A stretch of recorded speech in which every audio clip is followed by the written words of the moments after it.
10월 27일 수요일 오늘의 주요 뉴스입니다. 한국인 남성은 사회적 고립감, 여성은 외로움에 더 취약하다는 조사 결과가 나왔습니다. 코로나19 장기화로 인한 비대면 등 사회적 고립감도 한몫했다는 연구 결과, 잠시 후 해결 방법은 무엇인지 전해드립니다.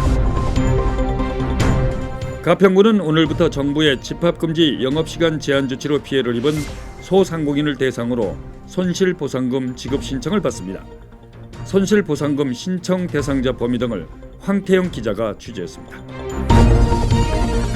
청소년과 어린이 코로나19 백신 임상 결과가 속속 발표되고 있습니다. 그러나 부모들 고민은 깊어지고 있습니다. 그 이유를 알아봤습니다. 스토킹 처벌법이 시행된 지 엿새 만에 451건이 신고된 것으로 집계됐습니다. 이런 가운데 경기도에서는 스토킹 수위가 높아 구속된 첫 사례도 나왔습니다. 이상이 오늘 전해드릴 주요 뉴스입니다. 잠시 후 뵙겠습니다. 여러분 안녕하십니까? 정현수입니다. 한국인 남성은 사회적 고립감에 그리고 여성은 외로움에 더 취약하다는 연구 결과가 나왔습니다. 홍진표 삼성서울병원 정신건강학과 교수팀은 국내 성인 남녀 1,700명을 대상으로 조사한 결과 이같이 나타났다고 밝혔습니다. 연구팀은 전국 지역별로 성별과 나이, 결혼, 교육, 소득 수준, 건강 상태 등을 반영한 모집단을 꾸려 조사했습니다. 이번 조사에 따르면 1,700명 가운데 사회적 고립을 호소한 이들은 295명으로 전체의 17.8%로 나타났습니다. 외로움을 느낀다고 답한 사람은 63명으로 4.1%로 조사됐습니다. 남성은 사회적 고립감에 노출될 위험이 여성보다 무려 44% 높게 나타났습니다. 남성이 여성보다 친구나 가족관계가 미약한 것이 원인이라고 연구팀은 밝혔습니다. 세대별로는 30세 이상, 44세 이하 연령대에서 사회적 고립감을 답한 비율이 전체 255명 가운데 101명으로 34.1%로 가장 높았습니다. 그리고 45세에서 50세가 30.7%로 그 뒤를 이었습니다. 반면 외로움에 취약한 계층은 고립감과 정반대로 나타났습니다. 여성은 남성보다 외로움에 시달릴 위험이 51%나 높게 나타났습니다. 연구팀은 코로나19로 비대면이 일상화됐지만 외로움이나 사회적 고립감 같은 감정적 취약점은 온라인상 만남으로 해소하기 어렵다며 주변과의 관계를 돈독히 하는 데 집중할 것과 새로운 관계를 맺는 데도 두려워하지 않아야 된다고 충고했습니다.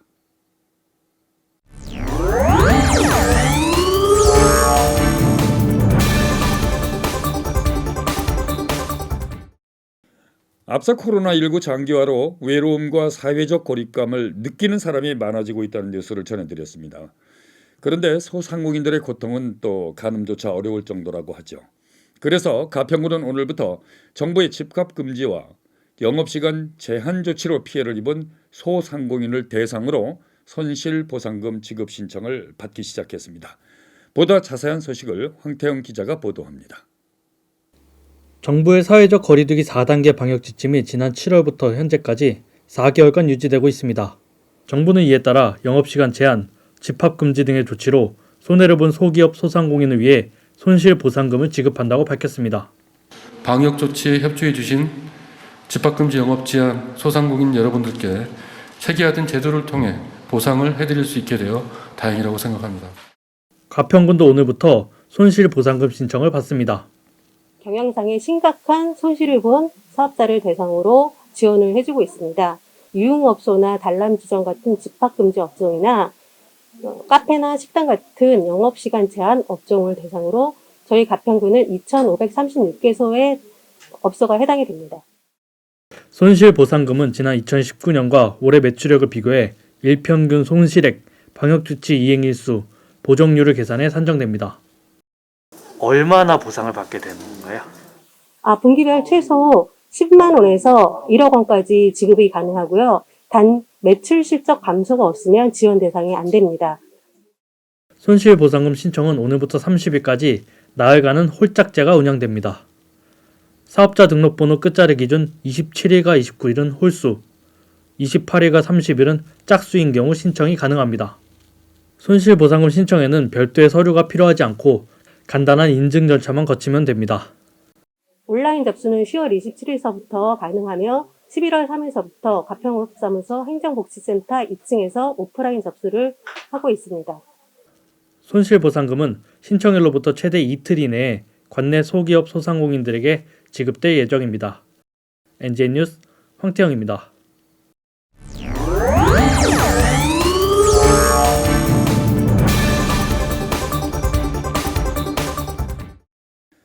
청소년과 어린이들을 대상으로 한 신종 코로나 바이러스 감염증 백신에 대한 임상 결과가 긍정적으로 나오고 있지만 전문의들과 부모들의 고민은 한층 더 깊어졌습니다. 코로나19에 긴급 대응하기 위해 백신이 단기간 간단한 임상만 거쳐 긴급 승인된 데다 그나마도 청소년 어린이 대상 임상 데이터는 거의 없기 때문입니다. 전파력이 강한 델타 변이가 유행하며 코로나19 확산세를 잡기 어려워지자 해외 몇몇 국가들은 일찌감치 소아 청소년을 대상으로 백신 접종을 시작했습니다. 그러나 우리나라 부모들은 백신 접종률이 7, 80%가 되면 어느 정도 집단 면역이 될 텐데 굳이 어린이들까지 백신을 맞아야 하냐며 꺼려하고 있는 그런 실정입니다. 심지어 국내 전문의들도 확실한 결론을 내놓지 못하고 있는 실정입니다. 백신이 나오기까지 대개 임상을 3상 이상 거치는데 코로나19 백신은 긴급했던 만큼 정확한 임상 데이터가 없이 승인됐기 때문이죠. 정부가 안정성도 담보도 안 된 백신을 성장기 자녀에게 접종시키라고 한들 이 말을 부모가 얼마나 믿을지 지켜볼 일입니다.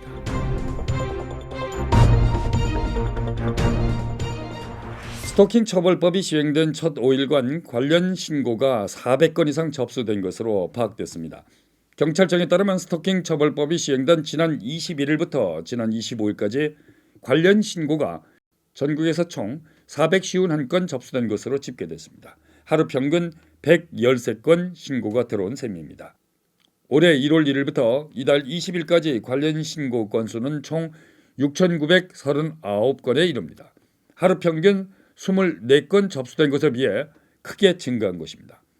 스토킹 처벌법 시행 첫날인 지난 21일엔 전라북도 전주시 덕진구에서 전 여자친구의 집 초인종을 여러 차례 누른 남성이 스토킹 처벌법에 따라 현행범으로 체포됐습니다. 또 경기 남부 지역에서는 스토킹 행위가 반복적이고 수위가 높아 구속된 첫 사례도 나왔습니다. 지난 21일부터 시행된 스토킹 처벌법은 반복적으로 스토킹 범죄를 저지르는 경우 3년 이하의 징역에 처할 수 있다고 명시되어 있습니다. 또 흉기 등을 휴대해 범죄를 저지르는 경우 최대 5년 이하의 징역까지 처벌을 받을 수 있습니다. 경찰은 스토킹 행위가 접수되면 현장에서 응급조치를 하고 재발 우려가 있다고 판단되면 주거지에서 100m 내 접근 금지를 명령할 수 있습니다. 그리고 긴급 응급조치와 유치장 또는 구치소 유치가 가능한 단계인 잠정조치도 취할 수 있다는 점 유념하시기 바랍니다.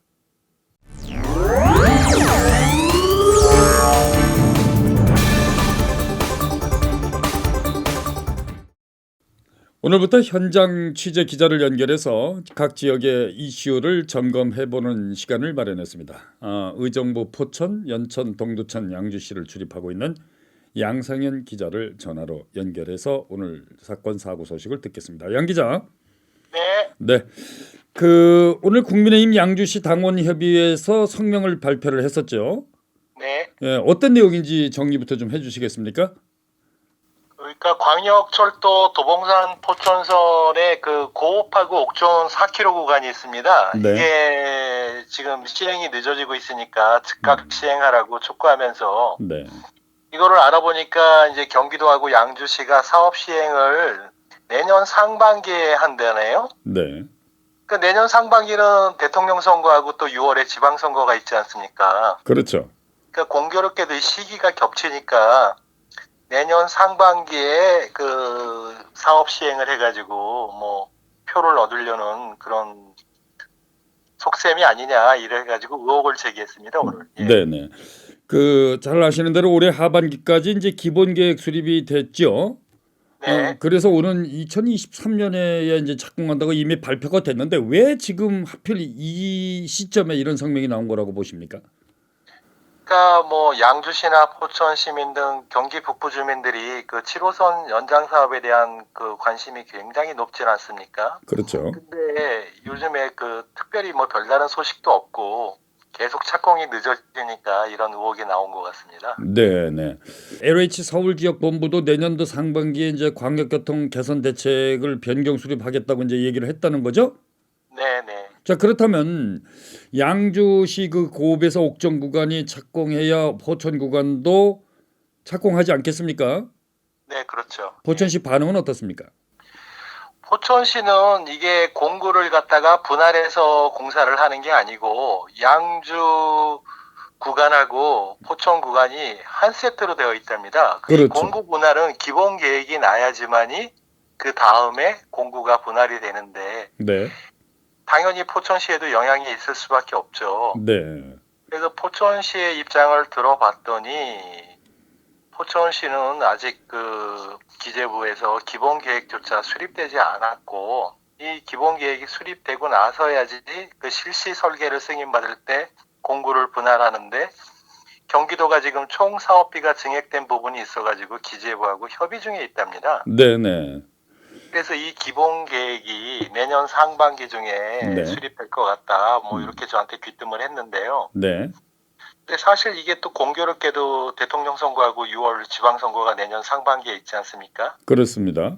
이게 겹치기는 하는데 네, 이게 일부러 이렇게 늦춘 것도 아니고 지난해 코로나19 사태가 터진 이후로 기재부도 뭐 국민재난지원금이라든가 여러 가지 한정된 재원을 갖다가 사용하기 위해서 국토교통부라든가 여러 정부 각 부처하고 협의를 해야 되지 않겠습니까? 예산을 지출하기 위해서는. 그렇죠. 그러다 보니까 이제 이게 늦어졌다. 특별히 뭐 선거를 의식하고 겨냥해가지고 일부러 늦춘 건 아니다. 이런 입장인 것 같습니다. 네. 우리가 흔히 얘기하는 오비락이라는 말이 있습니다만 이제 공교롭게도 시기가 겹치기는 하지만은 네. 선거와는 아무런 관련이 없다 이런 입장인 것입니까? 그렇죠. 선거하고는 아무런 관련이 없다는 입장입니다. 예. 자, 그렇다면 이제 결국 기본 계획 수립에 관해서는 이제 기재부가 열쇠를 쥐고 있다고 해도 과언이 아닌데요. 네네. 한국개발연구원 용역이 끝나야만이 이제 구체적인 윤곽이 드러나지 않겠습니까? 그렇죠. 예, 그렇다면 이제 국민의힘 양주시 당원협의회 내년 대선과 지방선거 활용을 위해서 의혹 제기는 그 단순한 해프닝은 아니다 이렇게 봐야 되는 겁니까 어떻습니까? 그러니까 시기가 겹치는 만큼 뭐 오비락이라고 뭐 음. 공교롭게도 그렇게 됐는데 네. 국민의힘 입장에서는 충분히 그런 의혹을 제기할 만도 하죠. 그러니까 네. 직무유기로 뭐 철저하게 조사를 해야 된다 이런 입장까지 성명을 통해서 발표를 했는데요. 네, 그거는 뭐 그쪽에서 이제 앞으로 더 파헤칠 의향이 있으면 알아서 하겠죠. 네, 네.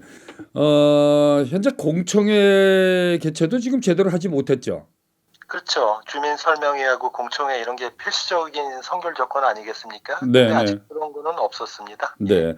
자, 그럼 올해 이제 도봉산역과 포천을 연결하는 옥정 포천선에서는 그 어떤 진전 상황이 있었습니까? 네, 때마침 올해 7월에 그 최춘식 의원이 도봉산역과 포천을 연결하는 그 포천선을 갖다가 광역철도로 지정해서 5년 단위로 수립하는 법정 계획인 제4차 대도시권 광역교통시행계획이라는 게 있는데 여기에다가 네네. 이걸 포함시켰습니다. 예.